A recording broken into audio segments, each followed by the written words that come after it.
I'm Michelle from Legal Suite, and this is part 2B of capturing a party in the address book, the signatories tab for a juristic entity.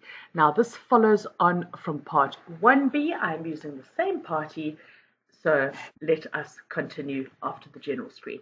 Right, so standing on my party in the address book, I click on the change or edit button to open the party, and I come to the signatories tab.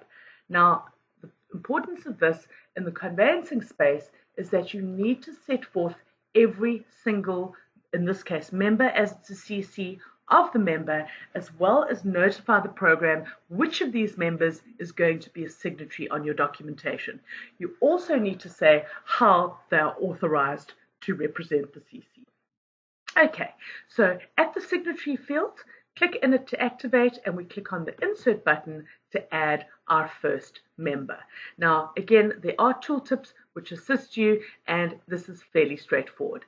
So our first name of our party, Peter Andrew, surname De Beer, date of birth or ID number, I'm going to put the ID number in. Now, please note at this field, it doesn't space the ID number as it does on the general screen, so you will need to insert the spaces yourself. Right. Okay. And what is the position of this person in relation to this particular entity? Now, as this is a CC, he would be either a member or duly authorized representative. Generally speaking, the members of a CC, the directors of company, the trustees of trust will sign on behalf of the entity. Also, please don't forget the lookup library, so I can simply go into the lookup library and grab member. If you do need some assistance on using the lookup libraries, please do have a look at our webinar on that. Now, signatory does not sign documents. This is generally what happens is if there are 4 or 5 members or the full 10 members, 1 or maybe 2 of the members will sign. Signatories that do not sign the documents will receive the little check in the box. That way, when your resolution and your certificates are merged, all the members will be set forth, but only the signatories will be listed as such on the documentation. And it is no longer necessary to disclose marital details for somebody representing a juristic entity. Okay, so once you're done, you can click on OK, and you can then insert the next party. So let us put in one more party. Okay, surname, first name, and let's pop in an ID number.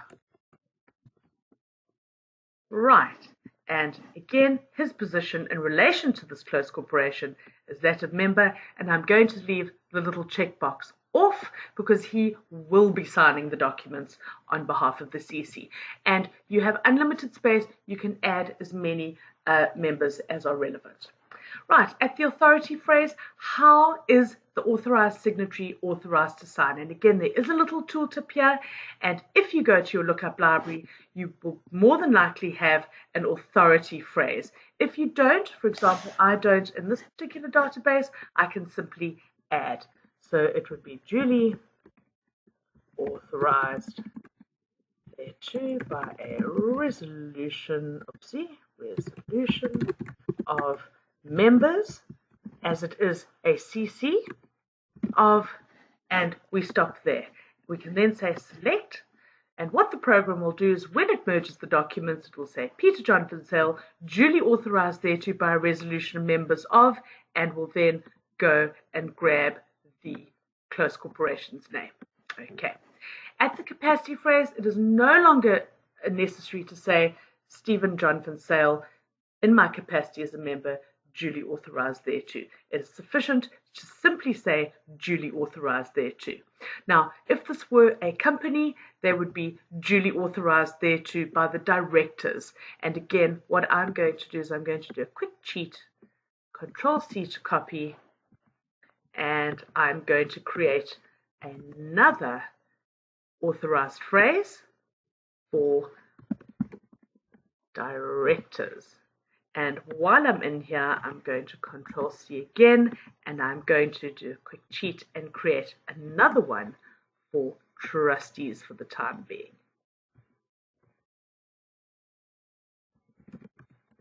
See?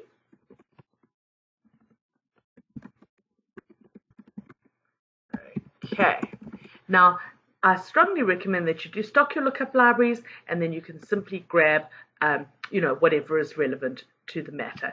If you have a resolution in place, if there's an existing resolution, you can pop the date of it in here, but I strongly advise you to let the program generate the resolutions, particularly in the conveyancing space, because the resolutions and certificates that are created are very specific to your matter.